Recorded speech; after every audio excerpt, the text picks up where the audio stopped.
তো আমি এখন যাকে আপনাদের সাথে পরিচয় করাবো, উনাকে হয়তো আপনি অলরেডি দেখেছেন আগে এই ভিডিওতে এবং অন্যান্য সোশ্যাল মিডিয়া প্ল্যাটফর্মে।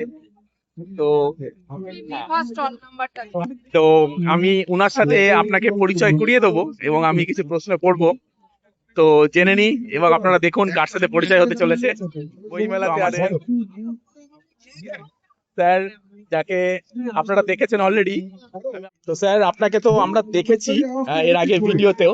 তো আমি আজকেই প্রথম এলাম, তো আপনাকে হয়তো এরকম অনেক মানুষ অনেক প্রশ্ন অলরেডি করে গেছে, তো আপনি বিরক্ত হবেন না আশা করি। না, বিরক্ত হই। তো বিরক্ত হবেন না। তো স্যার, আপনার কি নাম এবং সোমনাথ ভদ্র। সোমনাথ ভদ্র। তো আপনি এখানে বইমেলাতে যে এসেছেন, মানে আপনি কি মানে বই রিলেটেড সংক্রান্ত আপনার জীবিকা নাকি?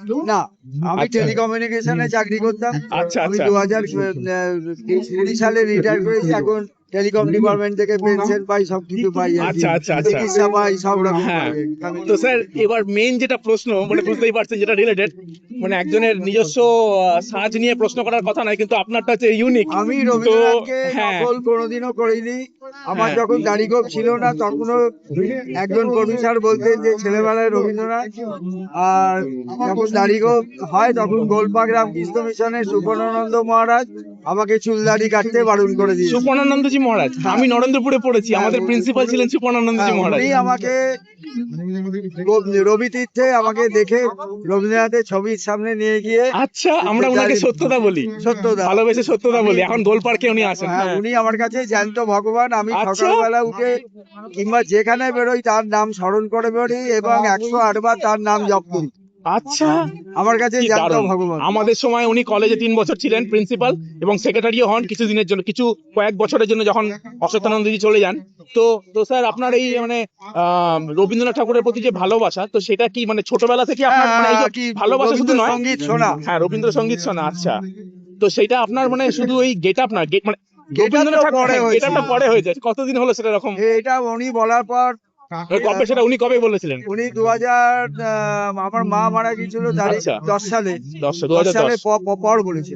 আচ্ছা আচ্ছা, তখন দাড়িগোঁফ উঠলো, তখন আবার নতুন। রবি তীর্থ অনুষ্ঠানে গিয়ে হ্যাঁ ওখানে আপনি গেছিলেন? হ্যাঁ, ওই আমাদের রবীন্দ্র ভারতী থেকে ওখানে করা হয়েছিল। উনি আচ্ছা, তো আপনি রবীন্দ্র ভারতীতে ছিলেন আগে? আমি জোয়াসাগর ঠাকুরবাড়ির রবীন্দ্র ভারতী সোসাইটির লাইভ মেম্বার। আচ্ছা, মেক সেন্স। তো তারপরে দেখতে পাচ্ছি সামনে উনি হচ্ছেন, মানে এখন বইমেলাতে আছেন, রবীন্দ্রনাথ ঠাকুরের একদম কি সেম নয়? আপনারাই দেখে কি মনে হয়? তো এরকম করে একজনের সাজ বা বেশ নিয়ে এরকম করে আমি অ্যাটলিস্ট ইউজুয়ালি প্রশ্ন করি না, কিন্তু এটা আমি বইমেলাতে শুধু আসার আগেও আমি এরকম দেখেছি যে উনি এখানে আছেন। তো এবং এখানে আমি কোনো স্টলে এখনো ঢুকিনি, এই দেশ পাবলিশিং এর সামনেই ওনাকে দেখতে পেলাম। তো ওনাকে আমি দেখতে পেয়ে ভাবলাম একটুখানি কয়েকটা প্রশ্ন করে নি। এত লোক এসে জিজ্ঞাসা করছে, আপনি বিরক্ত হচ্ছেন? হ্যাঁ স্যার, তো যেটা বলছিলাম, তো তাহলে আপনি তারপরে ওই রবীন্দ্রনাথ ঠাকুর রবীন্দ্র ভারতীতেই আপনি আগে ছিলেন? এখনো জড়িত আছেন? হ্যাঁ, আমি লাইভ মেম্বার, লাইফ মেম্বার।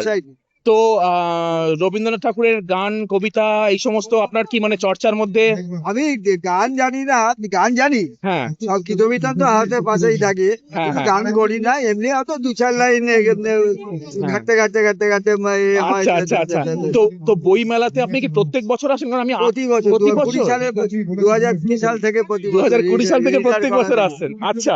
আর আমি আপনাকে ফেসবুক বা ইনস্টাগ্রামে কোনো একটা ভিডিওতে দেখেছিলাম।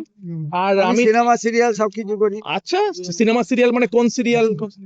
নিমফুলের মধু, তারপরে দুবার, তারপরে অনেক যত্নের। স্যার, আপনি কি এখানে প্রত্যেক দিন তাহলে এসেছেন হ্যাঁ, বই মেলায়? প্রত্যেক বছর তো আসেন, কিন্তু এইবারে কি প্রত্যেক দিন এসেছেন? প্রতিদিন। তো আপনাকে এরকম প্রচুর লোক এসে তাহলে, তা আমি আর বেশি আপনাকে বিরক্ত করব না। তো আমরা বুঝতেই পারছেন যে বই মেলায় এত লোক, অনেক লোকই ওনার কাছে এসে জিজ্ঞাসা করেন। আমি বেশি সময় নেবো না স্যার, একটাই প্রশ্ন, যে বই মেলা রিলেটেড বা এমনি আমাদের যারা প্রজন্ম উঠছে, শুধু রবীন্দ্রনাথ ঠাকুর বলে নয়, আমাদের বাংলা সাহিত্য কালচার, সেটা ধরে রাখার জন্য আপনার এত বছরের অভিজ্ঞতা, লাইফ মেম্বার আপনি রবীন্দ্র ভারতীর, প্লাস আপনার নিজস্ব যে একটা ইউনিক বেশভূষা, তো আপনি কি বলতে চান আমাদের যারা আপনাকে দেখছে এখন, আপনি তাদেরকে কি বলতে চান, মানে তারা কিভাবে অ্যাটলিস্ট কানেকশনটা বজায় রাখবে এই কালচারের সাথে? দেখুন, আজকাল মানুষ সচেতন হয়েও সচেতন হচ্ছে না। হ্যাঁ হ্যাঁ, মানুষের মনটা আজকাল বড্ড উগ্র হয়ে গেছে। হ্যাঁ হ্যাঁ, যে নরম প্রকৃতির ভাব থাকে, সেই ভাব আজকাল নেই। হ্যাঁ মানুষ মানুষের বিদ্বেষ, মানুষ মানুষকে ঠকানো, হ্যাঁ হ্যাঁ, ইগনোর, হ্যাঁ এই জিনিস মানুষের মধ্যে এসে গেছে। হ্যাঁ এতে পুঁথিগত বিদ্যা পড়েও এসছে, ফলো করে না। হ্যাঁ আর সামাজিক শিক্ষাতেও তারা সচেতন নয়। আর স্যার আর একটা জিনিস যেটা আমি দেখেছি, আমি আগে বিদেশে ছিলাম আমেরিকাতে 9 বছর, আমি ফিরে এসেছি আমার ভারতে, যেটা আমি দেখেছি আমাদের এখানকার দেশের যে বাংলা হোক বা অন্য জায়গায় নিজেদের সংস্কৃতি ছেড়ে অন্যদের মানে বিদেশি সংস্কৃতির প্রতি বেশি দৌড়ানো, আজকাল আপনি এইটা একটা বেশি হচ্ছে। যে ধরুন পাড়ায় হ্যাঁ কিংবা কোনো অনুষ্ঠানে হ্যাঁ হ্যাঁ যে যার মাতৃভাষা তো ইউজ করে না। হ্যাঁ ভার্নাকুলার যেটা আমরা বলি, ভার্নাকুলার ল্যাঙ্গুয়েজ। হ্যাঁ সবসময় গান বাজনা সেই হ্যাঁ ডিজে এই তাই হ্যাঁ করে এ করে। হ্যাঁ হ্যাঁ, মানে আমি তার বিপক্ষে নয়, কিন্তু আমার বিপক্ষে নয়, বক্তব্য হচ্ছে যে কিন্তু- কিন্তু আপনি নিজেরটাকে ধরে রেখে মানে নিজের গুঁড়িটাকে, গাছের গুঁড়িটাকে শক্ত রেখে যত খুশি ওপরে বাড়ুক, হ্যাঁ, সেটা হচ্ছে মেন উদ্দেশ্য, তাই তো। স্যার আপনার সময় দেওয়ার জন্য অনেক ধন্যবাদ। আমি আপনার সাথে একটি ছোট্ট ছবি তোলার অনুরোধ জানাচ্ছি, ঠিক আছে? আপনাকে আর বিরক্ত করবো না, অনেক অনেক ধন্যবাদ। সোমনাথ বাবু বললেন, সোমনাথ ভদ্র, অনেক ধন্যবাদ, নমস্কার।